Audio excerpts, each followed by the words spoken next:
آج ہمارے سامنے جو مواد ہے وہ بہت ہی مختصر ہے، شاید اب تک کا سب سے چھوٹا۔ ہاں بالکل۔ یہ صرف ایک نوٹ ہے جس پر صرف چند الفاظ لکھے ہیں، رابندر ناتھ ٹیگور کی کتاب گیتانجلی۔ بس یہی ہے، اور اسی پر ہمیں آج بات کرنی ہے۔ بظاہر تو یہ ایک سمپل سی ریڈنگ سجیشن لگتی ہے، لیکن مجھے لگتا ہے اس جائزے کا مقصد یہ سمجھنا ہے کہ یہ چند الفاظ اپنے اندر کیا طوفان چھپائے ہوئے ہیں۔ یہ صرف ایک کتاب کا نام نہیں، یہ ایک پوری دنیا کا دروازہ ہے۔ تو آئیے اس دروازے کو کھول کر دیکھتے ہیں کہ اندر کیا ہے۔ ضرور۔ تو سب سے پہلے مصنف کا نام، رابندر ناتھ ٹیگور۔ جب یہ نام سنتے ہیں تو ذہن میں صرف ایک شاعر نہیں آتا ہے نا؟ نہیں، بالکل نہیں۔ یہ نام سن کر ایک پورا کلچر، ایک پوری تاریخ آنکھوں کے سامنے گھوم جاتی ہے۔ اس نام میں ایک عجیب سی کشش اور وزن محسوس ہوتا ہے۔ بالکل، اور یہی اس نوٹ کی پہلی کی ہے۔ بات کسی عام رائٹر کی نہیں ہو رہی۔ رابندر ناتھ ٹیگور مطلب 20ویں صدی کے ہندوستان کی ایک ٹاورنگ فگر تھے۔ وہ صرف شاعر نہیں تھے، وہ ایک ناول نگار، موسیقار، پینٹر اور سب سے بڑھ کر ایک مفکر اور ماہر تعلیم تھے۔ یعنی ایک مکمل شخصیت۔ جی، انہوں نے قومی ترانے لکھے، صرف ہندوستان کا نہیں، بنگلہ دیش کا بھی۔ اوہ واقعی؟ جی ہاں، انہوں نے شانتی نکیتن جیسی یونیورسٹی کی بنیاد رکھی۔ تو جب کوئی صرف ٹیگور کہتا ہے تو وہ اصل میں ایک پورے رینیساں مین کی بات کر رہا ہوتا ہے۔ صحیح۔ یہ نام ہمیں فوراً بتا دیتا ہے کہ ہم ادب کے ایک بہت بڑے سمندر کے کنارے پر کھڑے ہیں۔ واہ، یعنی یہ نام ہی ایک یونیورس ہے۔ اور اتنے بڑے کینوس میں سے اس نوٹ میں صرف ایک کتاب کا انتخاب کیا گیا ہے، گیتانجلی۔ سچ کہوں تو جب میں نے پہلی بار یہ نام سنا تھا تو مجھے لگا تھا یہ کسی خاتون کا نام ہے۔ ہاں، یہ بہت لوگ سمجھتے ہیں۔ لیکن اس کا مطلب تو کچھ اور ہی نکلا ہے نا؟ بالکل، یہ بہت عام تاثر ہے۔ گیتانجلی اصل میں 2 سنسکرت الفاظ کا مجموعہ ہے، گیت یعنی نغمہ، گیت، ہاں، اور انجلی جس کا مطلب ہے دونوں ہاتھوں سے پیش کیا جانے والا نذرانہ یا تحفہ۔ اچھا؟ تو گیتانجلی کا مطلب ہوا نغموں کا تحفہ یا گیتوں کا نذرانہ۔ اوہ، یہ تو بہت خوبصورت ہے۔ جی، اور یہ عنوان ہی کتاب کے موڈ کو سیٹ کر دیتا ہے۔ یہ کوئی دعویٰ نہیں کر رہا، کوئی فلسفہ نہیں جھاڑ رہا، یہ ایک عاجزانہ پیشکش ہے، ایک ڈیووٹی کی طرف سے۔ یہ عنوان ہی پڑھنے والے کو کہتا ہے کہ اسے دماغ سے زیادہ دل کے ساتھ پڑھنا ہے۔ اچھا، تو یہ نغموں کا تحفہ ہے؟ یہ تو بہت خوبصورت بات ہے، لیکن پھر سوال یہ پیدا ہوتا ہے کہ ان گیتوں میں ہے کیا؟ یہ کس کو پیش کیے جا رہے ہیں؟ کیا یہ روایتی قسم کی حمد و ثنا ہے؟ اچھا سوال ہے۔ کیونکہ جب ہم روحانی شاعری کی بات کرتے ہیں تو اکثر ذہن میں ایک خاص قسم کا مذہبی کلام آتا ہے۔ صحیح، اور دیکھیں یہی وہ نقطہ ہے جہاں گیتانجلی ریولوشنری ہو جاتی ہے۔ اچھا؟ یہ روایتی مذہبی شاعری نہیں ہے۔ ٹیگور کا خدا کسی مندر، مسجد یا چرچ میں قید نہیں ہے۔ ان کا خدا تو کائنات کی ہر شے میں بسا ہوا ہے۔ واو! ایک اہم خیال جو گیتانجلی سے بار بار ملتا ہے وہ یہ ہے کہ اگر تم خدا کو ڈھونڈنا چاہتے ہو تو پوجا پاٹ چھوڑ کر باہر نکلو۔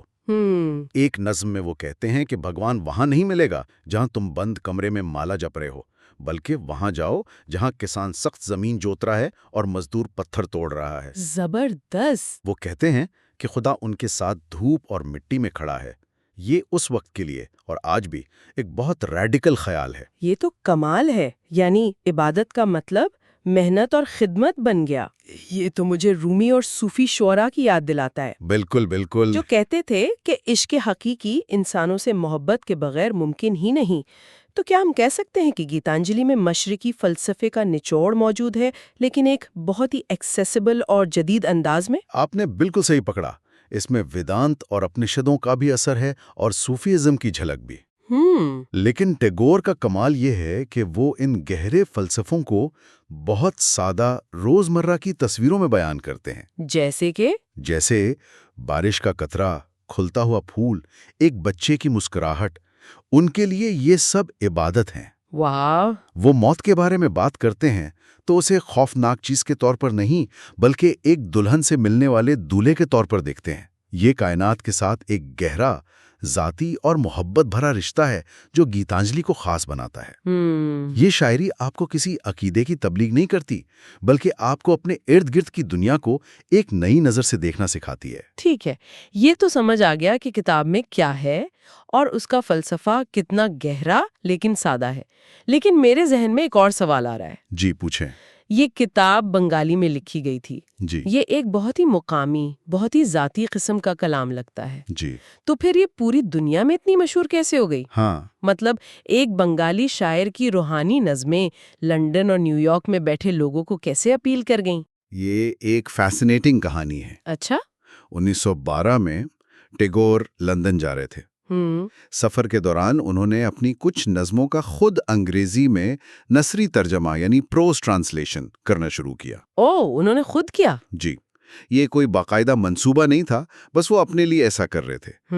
لندن میں ان کی ملاقات مشہور آئرش شاعر W.B. ییٹس سے ہوئی۔ ییٹس سے؟ واہ! ٹیگور نے ہچکچاتے ہوئے انہیں اپنی وہ ترجمہ شدہ نظمیں دکھائیں۔ ییٹس انہیں پڑھ کر حیران رہ گئے۔ واقعی؟ انہیں لگا کہ مغرب جو مادیت پرستی اور صنعتی انقلاب سے تھک چکا تھا، اسے اسی طرح کی روحانی آواز کی ضرورت تھی۔ تو ییٹس نے ان کی مدد کی؟ مدد سے کہیں زیادہ، ییٹس نے ان نظموں کی اشاعت کے لیے اتھک محنت کی اور انہوں نے اس کتاب کا ایک شاندار تعارف بھی لکھا جو خود ادب کا ایک شاہکار ہے۔ زبردست۔ جب 1912 میں انگریزی گیتانجلی شائع ہوئی تو اس نے مغربی ادبی حلقوں میں ایک تہلکہ مچا دیا۔ ان کے لیے یہ مشرق سے آنے والی ایک ایسی آواز تھی جو بالکل نئی، تازہ اور گہری تھی۔ اس کا امپیکٹ کچھ ایسا تھا جیسے آج کل آسکرز میں کوئی نامعلوم غیر ملکی فلم آ کر سب کو حیران کر دے اور بہترین فلم کا ایوارڈ لے جائے۔ بہت اچھی مثال ہے۔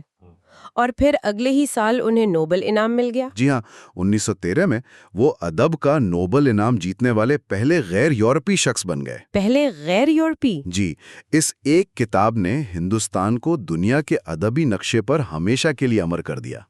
تو یہ نوٹ ربندر ناتھ ٹیگور کی کتاب گیتانجلی صرف ایک کتاب کا حوالہ نہیں، یہ اس تاریخی لمحے کا بھی حوالہ ہے جب مشرق اور مغرب کے ادب کا ایک نیا سنگم ہوا تھا۔ صحیح۔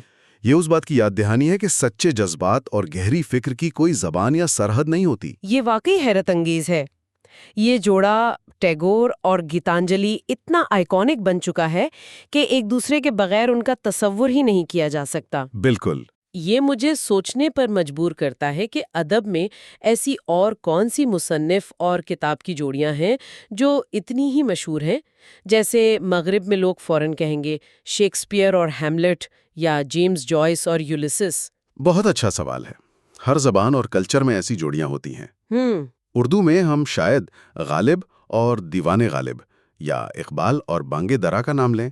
ہاں بالکل۔ یہ وہ کتابیں ہوتی ہیں جو کسی نہ کسی طرح اپنے مصنف کی پوری فکر، ان کے پورے کریٹیو جینیس کا نچوڑ بن جاتی ہیں۔ صحیح۔ دلچسپ بات یہ ہے کہ اکثر یہ مصنف کا واحد یا بہترین کام نہیں ہوتا، لیکن وہ کسی خاص وجہ سے ان کی پہچان بن جاتا ہے۔ اچھا۔ گیتانجلی ٹیگور کے وسیع کام کا ایک چھوٹا سا حصہ ہے، لیکن اس نے انہیں دنیا سے متعارف کرایا، اس لیے یہ ان کا کالنگ کارڈ بن گئی۔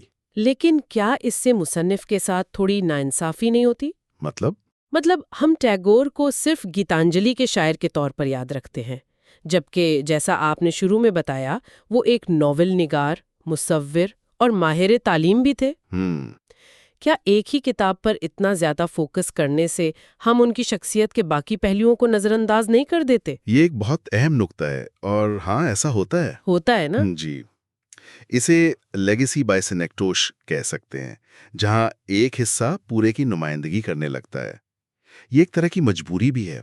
دنیا بہت بڑی ہے اور معلومات بہت زیادہ۔ صحیح۔ ہمارا ذہن چیزوں کو آسان بنانے کے لیے ایسے شارٹ کٹس بناتا ہے۔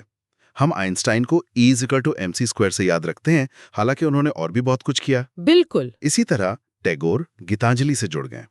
اس کا فائدہ یہ ہے کہ یہ مصنف کو ہمیشہ زندہ رکھتا ہے، لیکن نقصان یہ ہے کہ ان کی شخصیت کی پیچیدگی اور وسعت کہیں کھو جاتی ہے۔ گیتانجلی ٹیگور کی دنیا کا دروازہ ہے، لیکن یہ پوری دنیا نہیں ہے۔ یہ نوٹ ہمیں اس دروازے تک لاتا ہے، لیکن اندر داخل ہو کر باقی کمرے کھوجنا ہمارا کام ہے۔ تو ان سب باتوں کا کیا مطلب ہے؟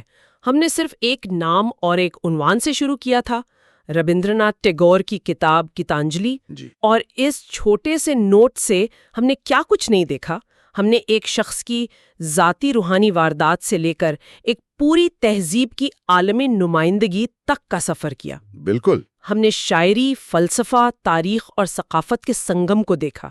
یہ نوٹ ایک چابی کی طرح تھا، اور ہم نے نہ صرف وہ دروازہ دیکھا جسے یہ کھول سکتا ہے، بلکہ اس کے اندر کے کچھ کمروں میں جھانکا بھی ہے۔ اس ماخذ کی خوبصورتی اس کے اختصار میں ہی ہے۔ صحیح۔ یہ ہمیں غیر ضروری تفصیلات میں الجھانے کے بجائے سیدھا اس سوال پر لے آتا ہے کہ کچھ فن پارے اتنے لازوال کیوں ہو جاتے ہیں۔ یہ اس خیال کا ایک بہترین ثبوت ہے کہ کچھ تخلیقات اتنی علامتی ہو جاتی ہیں کہ ان کا عنوان ہی ایک مکمل کہانی، ایک مکمل فلسفہ بیان کر دیتا ہے۔ واہ! گیتانجلی کا نام لیتے ہی ایک پوری دنیا ذہن میں آ جاتی ہے، جس میں روحانیت ہے، فطرت سے محبت ہے اور انسان دوستی کا پیغام ہے۔ اس کے لیے کسی تمہید یا تشریح کی ضرورت باقی نہیں رہتی۔ یعنی نام ہی کافی ہے۔ نام ہی کافی ہے، لیکن یہ ماخذ ایک کتاب کی طرف اشارہ کرتا ہے، مگر یہ ہمیں ایک وسیع تر سوال پر سوچنے پر مجبور کرتا ہے۔ وہ کیا؟ کیا واقعی کسی شخص کے پورے فلسفے، اس کی زندگی بھر کی جد و جہد اور اس کی روح کے جوہر کو فن کے کسی ایک نمونے میں سمیٹا جا سکتا ہے؟ بہت گہرا سوال ہے۔ اور اگر کسی سننے والے کو اپنی زندگی کے تجربات، اپنی سوچ اور اپنے جذبات کو کسی ایک تخلیق، ایک کتاب، ایک گیت یا ایک پینٹنگ میں سمیٹنا ہو تو اس کا عنوان کیا ہوگا؟ واہ!